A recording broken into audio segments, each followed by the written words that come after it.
The body search of students conducted by police at one Georgia high school has left members of the community outraged. Have a look. Shocking news coming from a Georgia high school where a drug raid resulted in hundreds of students being subjected to intrusive body searches. The Worth County Sheriff was indicted on charges of sexual battery, false imprisonment, and violation of oath of office after ordering the school-wide search without any warrant at all. According to the lawsuit filed, deputies inappropriately touched boys' and girls' genital areas. The search produced 0 drugs or arrests, but left teens, parents, and an entire community in a complete outrage. There were so many mistakes made with respect to the search of the 900 students. I can go down a list of laws that were broken by these sheriffs. And I think what's so appalling to me, it's not just that the sheriffs went in there looking for what they say were 12 people.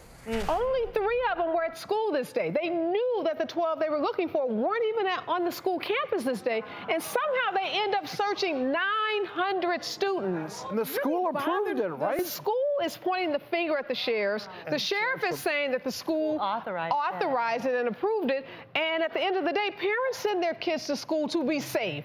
And they expect the school, the superintendent, the principal, the teachers to make sure the kids are safe. And they fail the kids in this regard. They didn't find anything. Well, and I'm imagining there are probably a number of different individuals doing the body searches. Things get out of control real quickly. I'm trying to envision the scenario. How that, is it just like a line? Yes. Is that how that usually works? They brought them all out of the classroom. They lined them up along like a corridor, and they searched each of them individually. And I believe they knew it was problematic. They took away the cell phones from all of the kids. They wouldn't let them call their parents. Right. So they didn't want to hear what the parents would have said, which is where's the search warrant? False imprisonment, isn't it? They've been sued for false imprisonment. They've been sued for violations of their constitutional rights. And 3 of these officers have been indicted on criminal charges because of touching of these kids. Now, I am curious, though, and I want to ask, can you get a search warrant for an entire school so that if they actually went through the proper channels and a judge signed a search warrant where that would have been allowed? It is unlikely. You have to show some probable cause that a crime has been committed. You have to say that there's some, why do you expect to find drugs in this school? And we know that in this case, they thought there were 12 individuals that might have been in possession of drugs. And again, when they showed up, those 12 individuals weren't even on the school campus. So why didn't they turn around and go back to their offices and say, we'll come back on another day when those 12 students are there? And is it not true, and this is me just watching Netflix documentaries, but if you don't have a valid search warrant, anything you find theoretically wouldn't even be admissible anyway. Thank you, Netflix. Yeah. See? Netflix, people